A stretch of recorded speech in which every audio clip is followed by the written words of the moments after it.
David, what car are we in this week? A BMW iX3.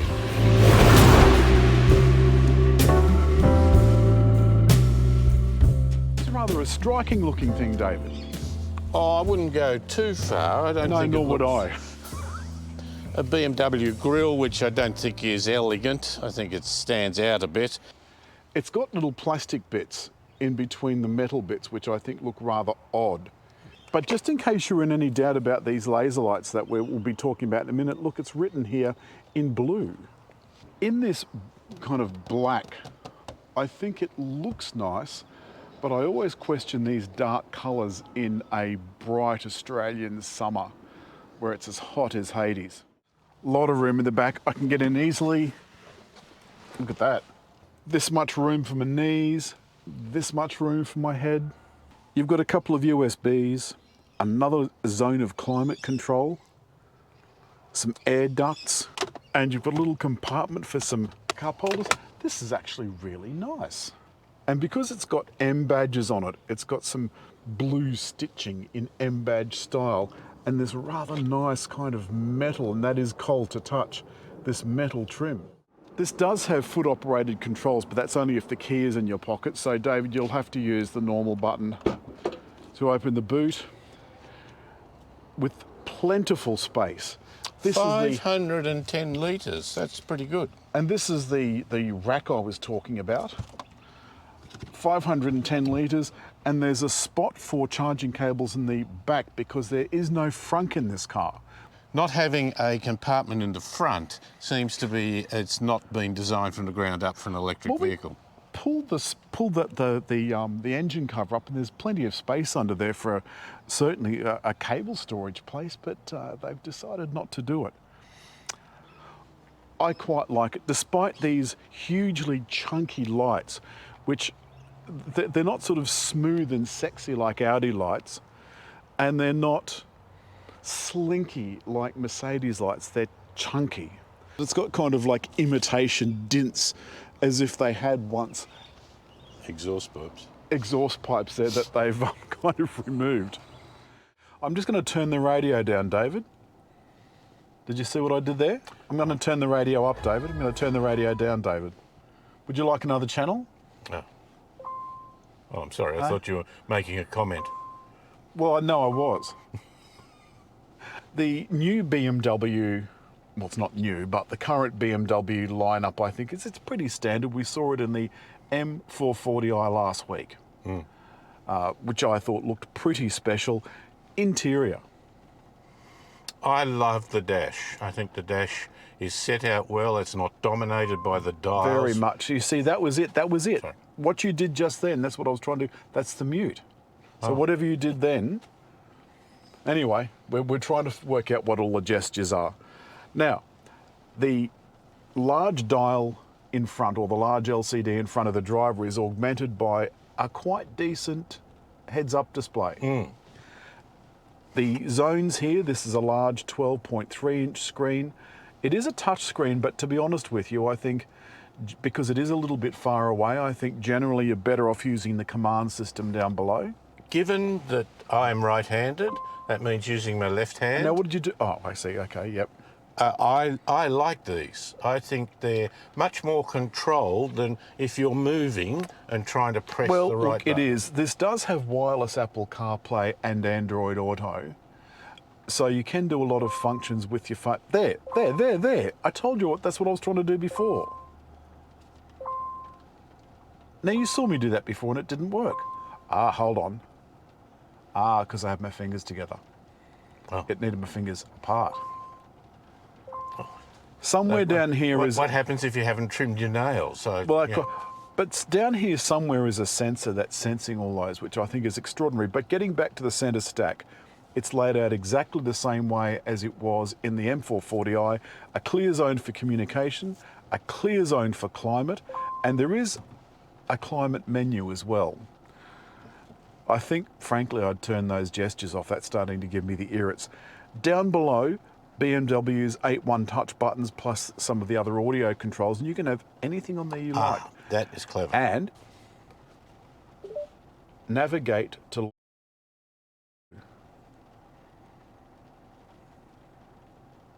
Which one of the destinations Let's shall I go select? there. Now I'm wondering. Okie dokie. How easy was that? Yeah. So I've told it that we just wanted to go to just this random address in Sydney, and now I can go here and it'll take me to ABC Classic or there, and it's going to take me to this navigation address. Seemed to be fairly simple. The buttons down below, there's the automated parking button, which you just tried. I'm not going to go through that again because I did a complete video on it for the M440i, but it's pretty scary seeing a car park itself. You can hear that quite loud noise in sport mode. I've purposely not given it the beans because, David, how many kilowatts? Just remind me again. 210 kilowatts and 400 Newton meters of torque. Wow. That's pretty impressive. But it's also just through the back wheels. Given that I am in sports mode, I'm going to go to one brake, one pedal driving. So I've moved the gear lever over left, and now I'm using just one pedal. And I think not necessarily generating a lot more power, but it certainly is Rainbow. different in its feel to it. It's almost like that M440i where it thought ahead, almost psychic, your word. Yeah. Where you came into a corner and brake for it and it'd pick a lower gear. This Oh, that obviously M440i, that was a peach, David. What was it? A peach. It was a peach.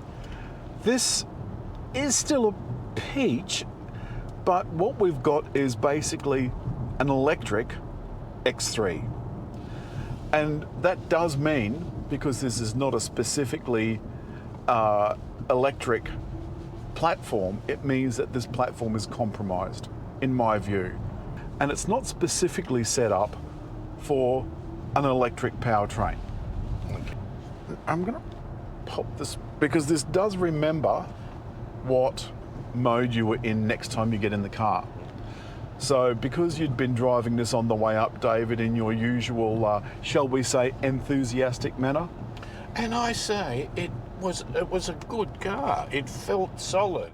We do have a prices tested, which I'll include in the video. 115,000 plus 2 for the optional lights. The laser lights. Yeah. That makes it 117,000 plus on roads. The laser lights are a fancier version of the matrix LED lights. David, aren't you going to ask me what the difference is? Alan, what's the difference? They can see 650 metres down the road. I love the set button. Ooh, do you want to talk about the set button?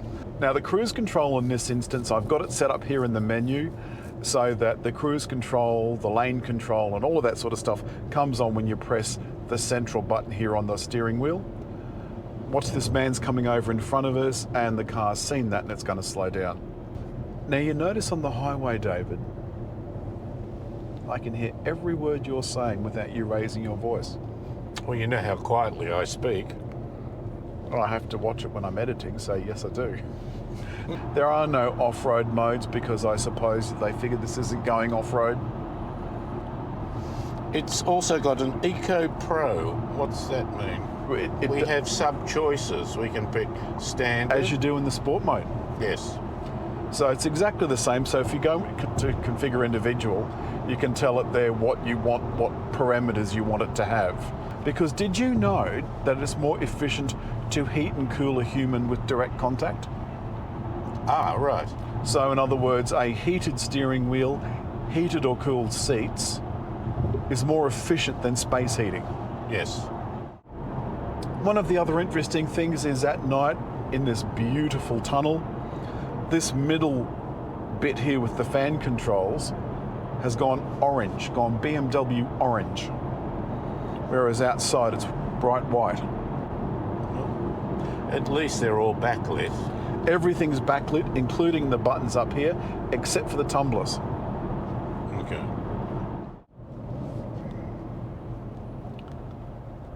That's a very comfortable drive, David. Yeah, very easy. I'd travel a long distance in this car. And you could travel a long distance in this car. You could do 400 kilometres between charges. As always, David, it has come time for us to bid you adieu to you and you and you. So hit like. Make a comment. And just there to subscribe.